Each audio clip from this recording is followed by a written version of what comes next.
देश की तमाम बेटियों से मेरा एक गुजारिश है, आप रील की दुनिया से बाहर निकलिए और रियल की दुनिया को देखिए। आप जब भी घर से कहीं बाहर जा रही है, कहीं ट्रेवलिंग कर रही है, किसी वाहन का सहारा ले रही है, उस गाड़ी का नंबर या फिर कोई लोकेशन अपने करीबी लोगों के पास जरूर भेजिए, क्योंकि आपको पता नहीं है कि आपके साथ कब क्या हो जाए और किस रूप में दरिंदे लोगों से मुलाकात हो जाए। मैं ये बात इसलिए बोल रहा हूँ, आप देख रही हैं कि हर क्षेत्र में कभी ना कभी किसी न किसी लड़की के साथ गलत हो रहा है। आप अपनी सुरक्षा का ख्याल खुद रखिए, आप अपने सुरक्षा खुद कीजिए। आज तक कभी ऐसा सुनने को नहीं मिला कि कोई लड़की कुछ दरिंदों के बीच से अपने आप को बचाते हुए निकल गई, लेकिन ऐसा सुनने को जरूर मिलता है कि एक लड़की कुछ दरिंदों के शिकार हो गई, उसके साथ गलत हुआ, उसके साथ गलत हो रहा है। आखिर कब तक लड़कियां कमजोर के श्रेणी में रहेगी?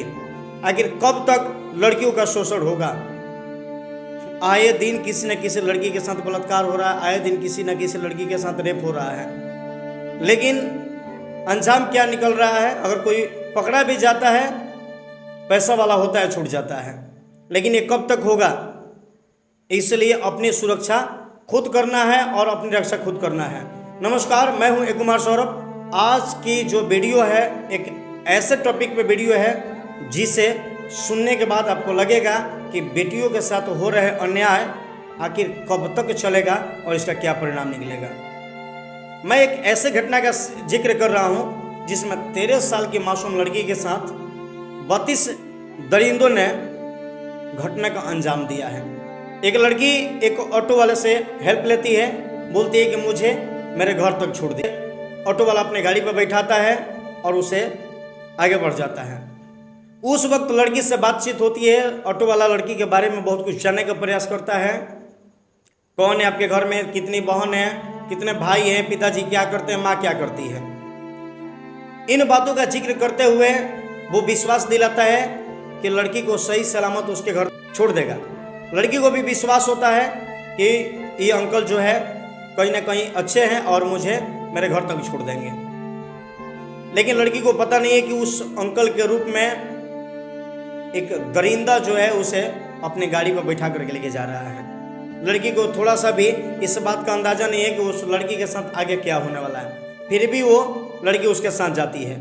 उधर लड़की की माँ मजदूरी करके आती है, मेहनत करके आती है, घर पर ढूंढती है तो लड़की घर पर नहीं रहती है।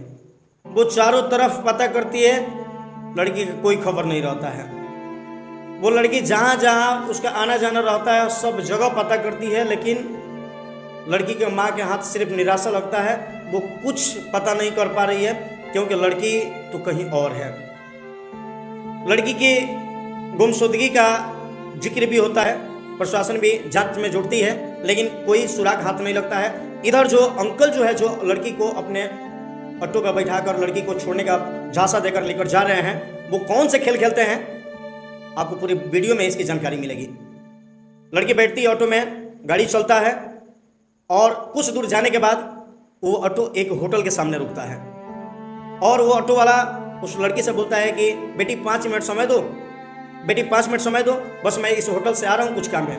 लड़की को लगता है कि ठीक है, कोई ना कोई काम होगा, अंकल जा रहे हैं। वो अंकल जाते हैं, यानी वो ड्राइवर वाला जाता है, वो ऑटो वाला जाता है और जाकर उस लड़की का सौदा करता है होटल में। उस लड़की को बेच देता है, फिर भी लड़की को कोई अंदाजा नहीं, लड़की को कुछ भी पता नहीं कि उस लड़की के साथ होने वाला क्या है। लेकिन वो दरिंदा कुछ चंद रुपए में उस लड़की को बेच देता है और होटल से आता है। कुछ देर के बाद लड़की से बोलता है कि कुछ होटल से सामान लेना है जो मैं अकेला नहीं लेकर आ पाऊंगा, इसलिए बेटी मेरे साथ चलो और उस सामान को लेकर के आ जाए। उस लड़की को भरोसा होता है कि अंकल किसी न किसी मजबूरी में होंगे या फिर कोई ना कोई सामान होगा, लेकर के आना है, चलो क्यों ना इसका हाथ बटा दूं। लड़की होटल में उसके साथ जाती है और जाने के बाद ऑटो वाला उसको बोलता है बैठने के लिए, बैठा करके बोलता है कि बस मैं 5 मिनट में गया और आया, इसलिए आप बैठे रहो। लड़की बोलती है ठीक है अंकल, आप जल्दी आइए और मुझे घर तक छोड़ दीजिए। विश्वास दिलाता है, लेकिन फिर भी लड़की को कुछ पता नहीं है कि आखिर उसके साथ होने वाला क्या है। वो वहां से चला जाता है, वो वहां से भाग भी जाता है।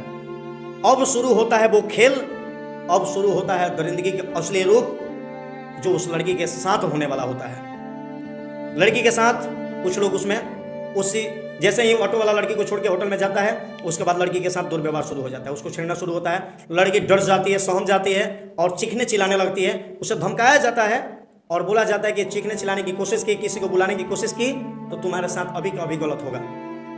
लड़की डर जाती है, बोलती है कि नहीं, मुझे उस अंकल के पास छोड़ दीजिए जो अंकल मुझे यहाँ तक लेकर के आए थे। होटल वाले जो उसमें दरिंदे रहते हैं वो बोलते हैं कि तुम अब यहाँ से कहीं नहीं जाओगी, तुम अब इस होटल के हो गई हो। कहने का मतलब है कि तुम्हें बेच दिया गया है, तुम्हें यहाँ के लोग खरीद चुके हैं, अब तुम कहीं नहीं जा सकती। उसके बाद शुरू होता है उस लड़की के साथ रेप का खेल। 5 दिनों तक लगातार उसके साथ 32 लोग रेप करते हैं और वो 5 दिन 5 लगातार होटल में। एक दिन उसके साथ घिनौना हरकत होता है। लड़की को लगता है कि चलो आज तो जो भी चीज़ें हुई, कल सुबह मैं कहीं ना कहीं बच के यहाँ से निकल जाऊंगी। लेकिन उस लड़की को नहीं पता कि उसके साथ आगे भी कई दरिंदे बैठे हुए हैं उसके शिकार में और उसके साथ घिनौना हरकत करते हैं। जब भी लड़की चिखती चिल्लाती उसके मुंह में शराब डाल दिया जाता, शराब पिला दिया जाता ताकि ये लड़की चीखना चिल्लाना बंद कर दे। और होता वही, जैसे ही शराब उसके मुंह में पड़ता लड़की नशे में हो जाती, उसकी कुछ पता नहीं होता और फिर उसके साथ वही खेल शुरू होता। इमेजिन कीजिए दोस्तों, एक 13 साल की लड़की जो पूरी दुनिया को ठीक से नहीं देखी, उस लड़की के साथ कितना घिनौना हरकत होता है, उस लड़की के साथ कितना गलत होता है। अब इमेजिन कीजिए कि उस 32 लोगों में क्या किसी के घर में बेटी नहीं होगी, किसी के घर में भतीजी नहीं होगी, किसी के वो लड़की चिल्लाई होगी, वो लड़की चिखी होगी, अंकल छोड़ दीजिए मुझे, भैया छोड़ दीजिए मुझे, लेकिन किसी का दिल नहीं पिघलता है और उस लड़की के साथ 5 दिन तक लगातार बलात्कार किया जाता है। सोचिए उस लड़की के जुबान से कौन कौन सी भाषा में आवाज निकला होगा अपने आप को बचाने के लिए। उधर उसकी माँ चीख रही है, चिल्ला रही है, प्रशासन जुटा हुआ है कि आखिर लड़की गई तो गई कहां। लेकिन घटने का अंजाम इतना खतरनाक होता है जो लड़की सोची भी नहीं होती है। उसी सब में से किसी ने फोटो सोशल मीडिया पर डालता है, जैसे कि आप देखे होंगे कि वेश्यावृत्ति के जो लोग होते हैं उनके साथ तस्वीर साझा किया जाता है। कॉल गर्ल के नाम से जो लड़कियां प्रसिद्ध रहती है वैसे ही फोटो भेजा जाता है। उसी में से उस लड़की का फोटो वायरल होता है और वो वायरल फोटो कहीं ना कहीं किसी न किसी के माध्यम से वो थाने तक पहुंच जाता है। उसके बाद थाना सतर्क होता है और लड़की के माँ के साथ उस जगह पे पहुंचता है जहां इस घटना का अंजाम दिया जाता है।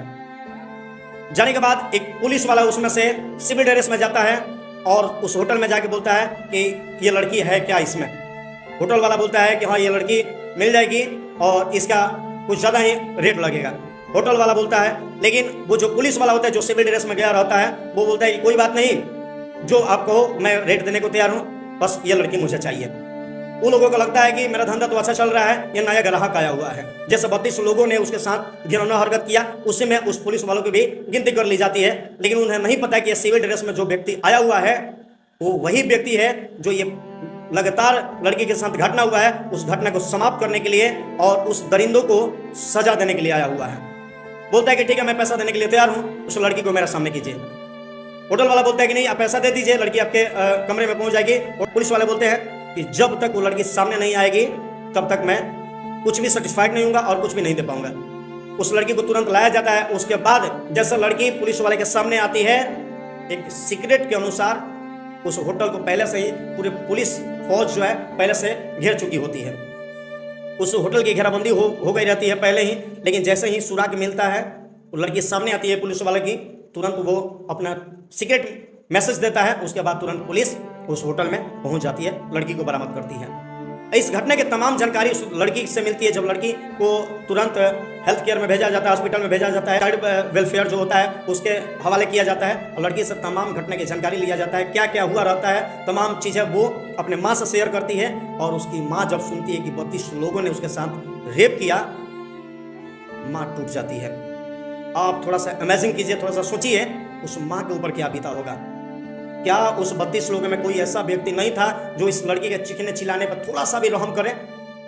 और जैसे इस घटना की जानकारी तमाम लोगों के पास पहुंचती है, उस अगल बगल के लोग में जो सामाजिक कार्य करने वाले लोग होते हैं उस होटल में पहुंचते हैं और सीधे होटल के मैनेजर से पूछते हैं कि क्या आपकी बेटी है। तो होटल वाला बोलता है कि हाँ है। भतीजी है तो हाँ, क्या आपके साथ आपके बेटी के साथ अगर ऐसा होता तो आपको क्या लगता है। होटल वाला बोलता है कि आप मेरे साथ ऐसा कोई बात नहीं कर सकते हैं, यानी कहने का मतलब कि वो धंधा किया हुआ है, उसके साथ ऐसा बात नहीं कर सकते हैं। पुलिस तुरंत उसे अरेस्ट करती है, होटल सील करती है। अभी तक 2-3 होटल को तोड़ दिया गया, जेसीबी चला दिया गया, उसका मलबा जो है उसे वहीं पर पड़ा हुआ है। उस होटल को सील किया गया। उसमें से अभी तक 12 से 14 जो लोग हैं पकड़े गए हैं। ऑटो वाला को भी पकड़ा गया है और होटल के भी कुछ लोगों को पकड़ा गया है और पुलिस जांच में जुटी हुई है। लेकिन दोस्तों ये तो कहानी है उस लड़की की जो 5 दिन तक अपने साथ दुर्व्यवहार को बर्दाश्त करते रही। 32 लोगों ने उसके साथ दुर्व्यवहार किया, उस लड़की के साथ जो है अपनी मर्दांगी दिखाई। लेकिन क्या एक मर्द को मर्दांगी औरत के पास दिखानी होती है? एक लड़की के पास दिखानी होती है? उसे कमजोर समझकर उसके साथ गलत करके